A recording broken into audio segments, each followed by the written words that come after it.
ಇನ್ನು D K Suresh ಅವರ ತಂಗಿ ಅಂತಕ್ಕಂಥ ಸೋಗಿನಲ್ಲಿ ಕೋಟ್ಯಾಂತರ ರೂಪಾಯಿ ವಂಚನೆ ಮಾಡಿದ್ರಲ್ಲ ಐಶ್ವರ್ಯ ಗೌಡ, ಆ ಪ್ರಕರಣಕ್ಕೆ ಸಂಬಂಧಪಟ್ಟಂತೆ ಮಾಜಿ ಸಚಿವ ವಿನಯ್ ಕುಲಕರ್ಣಿ ಬಳಸ್ತಾ ಇದ್ದ ಕಾರನ್ನು ಈಗ ಸೀಸ್ ಮಾಡಿದ್ದಾರೆ.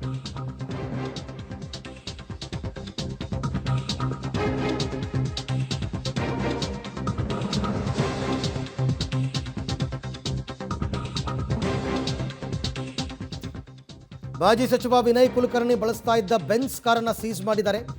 ಐಶ್ವರ್ಯ ಗೌಡ ಅವರ ಮತ್ತೊಂದು ಕಾರ್ ಅವರ ಗಂಡನ ಹೆಸರಿನಲ್ಲಿ ರಿಜಿಸ್ಟರ್ ಆಗಿತ್ತಿದ್ದು, ವ್ಯಾವಹಾರಿಕ ಸಂಬಂಧ ಇದೆ ಅನ್ನೋದಕ್ಕೆ ಸಾಕ್ಷಿಯಾಗಿತ್ತು ಈ ಕಾರು. ಈ ಹಿಂದೆ ಐಶ್ವರ್ಯ ಬಳಿ 3 ಐಷಾರಾಮಿ ಕಾರನ್ನು ಸೀಸ್ ಮಾಡಿದ್ರು ಪೊಲೀಸರು. ಐಶ್ವರ್ಯ ಪತಿ ಹರೀಶ್ ಹೆಸರಿನಲ್ಲಿತ್ತು ಈ 3 ಐಷಾರಾಮಿ ಕಾರುಗಳು. ವಂಚನೆ ಮಾಡಿದ್ದ ಹಣದಿಂದ ಕಾರು ಖರೀದಿ ಮಾಡಿದ್ರು ಐಶ್ವರ್ಯ ಗೌಡ. ಅದನ್ನು ಗಿಫ್ಟ್ ಆಗಿ ಮಾಜಿ ಸಚಿವ ವಿನಯ್ ಕುಲಕರ್ಣಿಗೆ ಕೊಟ್ಟಿದ್ರಂತೆ ಐಶ್ವರ್ಯ ಗೌಡ. ಇದೀಗ ವಿನಯ್ ಕುಲಕರ್ಣಿ ಬಳಿಯಿಂದ ಕಾರನ್ನು ವಶಕ್ಕೆ ಪಡೆದು ಸೀಸ್ ಮಾಡಲಾಗಿದೆ ಅಂತ ಒಂದು ಮಾಹಿತಿ ಲಭ್ಯವಾಗ್ತದೆ. ಮೊನ್ನೆ ತಾನೇ ವಿನಯ್ ಕುಲಕರ್ಣಿ ನನ್ನ ಹತ್ರ ಯಾವ ಕಾರು ಇಲ್ಲ, ಇದ್ದರೆ ಬಂದು ತಗೊಂಡೋಗಿ ಅಂದಿದ್ರು. ನಾನು ಬಳಸೂ ಇಲ್ಲ, ನನಗೆ ಗೊತ್ತೂ ಇಲ್ಲ ಅಂದಿದ್ರು. ಬಟ್ ಈಗ ಹೆಂಗೆ ಸೀಸ್ ಮಾಡಿದ್ರು, ಎಲ್ಲಿಂದ ಸೀಸ್ ಮಾಡಿದ್ರು? ಈಗೇನು ಹೇಳ್ತಾರೆ ವಿನಯ್ ಕುಲಕರ್ಣಿ, ನಮ್ಗೆ ಯಾವ ವ್ಯಾವಹಾರಿಕ ಸಂಬಂಧ ಇಲ್ಲ ಅಂತಾರೆ. ಅದೆಂಗೆ ಗಿಫ್ಟಾಗಿ ಹೆಂಗೆ ಕೊಟ್ಬಿಡ್ತಾರೆ? ಕೋಟಿಗಟ್ಟಲೆ ಬೆಲೆ ಬಾಳುವ ಬೆನ್ಸ್ ಕಾರನ್ನು ಗಿಫ್ಟಾಗಿ ಯಾರೋ ಒಬ್ಬರು ಬಂದು ಕೊಟ್ಬಿಡ್ತಾರೆ ಸುಮ್ಮನೆ. ಏನೂ ವ್ಯವಹಾರ ಇಲ್ಲ ಅಂತಂದರೆ ಸಾಧ್ಯನಾ ಇದು? 50 ರೂಪಾಯಿ ಕೊಡಲ್ಲಪ್ಪ ಯಾರುವೆ.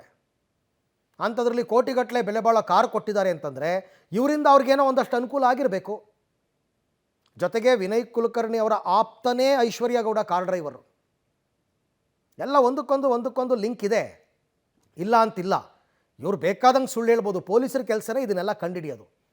ಆ ಕೆಲಸವನ್ನು ಒಂದಕ್ಕೊಂದು ಲಿಂಕ್ ಮಾಡ್ತಿದ್ದಾರೆ. ನೀವು ಇಲ್ಲಿ ನೋಡ್ತಾ ಇದ್ದೀರಾ ಲೆಫ್ಟ್ ವಿಂಡೋದಲ್ಲಿ ಅದೇ ಬೆನ್ಸ್ ಕಾರ್. ಈ ಬಗ್ಗೆ ಮತ್ತಷ್ಟು ಮಾಹಿತಿ ನನ್ನ ಕೊಲೀಗ್ ನಾಗೇಶ್ ಅವರಿಂದ ಪಡ್ಕೊಳ್ಳೋಣ. ನಾಗೇಶ್, ವಿನಯ್ ಕುಲಕರ್ಣಿ ಮೊನ್ನೆ ಅಷ್ಟೇ ಹೇಳಿದರು, ಐಶ್ವರ್ಯ ಗೌಡ ಅವ್ರು ನಂಗೆ ಪರಿಚಯ, ಬಟ್ ಅವರಿಂದ ನಾನು ಯಾವ ಕಾರು ತೊಗೊಂಡಿಲ್ಲ, ನನ್ನ ಹತ್ರ ಯಾವ ಕಾರು ಇಲ್ಲ, ಇದ್ರೆ ಬಂದು ತೊಗೊಂಡೋಗಿ ಅಂತ. ಈಗ ನೋಡಿದ್ರೆ ಸೀಸ್ ಮಾಡಿದ್ದಾರೆ. ಎಲ್ಲಿ ಸೀಸ್ ಮಾಡಿದ್ರು? ಮತ್ತು ಐಶ್ವರ್ಯ ಗೌಡ ವಿನಯ್ ಕುಲಕರ್ಣಿಗೆ ಇದನ್ನು ಗಿಫ್ಟಾಗಿ ಕೊಟ್ಟಿದ್ದಾರೆ ಅಂತಂದರೆ ಇವರಿಂದ ಅವ್ರಿಗೂ ಏನಾದರೂ ಸಹಾಯ ಆಗಿರಬೇಕಲ್ವಾ? ಅದೇನು ವ್ಯವಹಾರ ಅಂತ? ಅರವಿಂದ್, ಮಾಜಿ ಸಚಿವ ವಿನಯ್ ಕುಲಕರ್ಣಿ ಮತ್ತು ವಂಚಕಿ ಐಶ್ವರ್ಯ ಗೌಡ ಅವರ ನಡುವೆ ಇದ್ದಂಥ ವ್ಯವಹಾರಿಕ ಸಂಬಂಧಕ್ಕೆ ಸಾಕ್ಷಿಯಾಗಿದ್ದಂತಹ ಮರ್ಸಿಡೀಸ್ ಬೆಂಜ್ ಕಾರನ್ನು RR ನಗರ ಪೊಲೀಸರು ಸೀಜ್ ಮಾಡಿರುವಂಥದ್ದು. ಸದ್ಯ RR ನಗರ ಪೊಲೀಸರು ಸೀಜ್ ಮಾಡಿ RR ನಗರ ಪೊಲೀಸ್ ಠಾಣೆಯ ಮುಂಭಾಗದಲ್ಲಿ ಪಾರ್ಕ್ ಮಾಡಿರುವಂಥ ಒಂದು ಮರ್ಸಿಡೀಸ್ ಬೆಂಜ್ ಕಾರನ್ನು ಕೂಡ ನಾನು ನಿಮಗೆ ತೋರಿಸುವ ಕೆಲಸವನ್ನು ಮಾಡ್ತೇನೆ. ಈಗಾಗಲೇ ವಿನಯ್ ಕುಲಕರ್ಣಿ ಮತ್ತು ಐಶ್ವರ್ಯ ಗೌಡ ಅವರ ವ್ಯಾವಹಾರಿಕ ಸಂಬಂಧಕ್ಕೆ ಸಾಕ್ಷಿಯಾಗಿದ್ದಂತಹ ಈ ಮರ್ಸಿಡೀಸ್ ಬೆಂಜ್ ಕಾರನ್ನು ಈಗಾಗಲೇ RR ನಗರ ಪೊಲೀಸರು ಸೀಜ್ ಮಾಡಿರುವಂಥದ್ದು.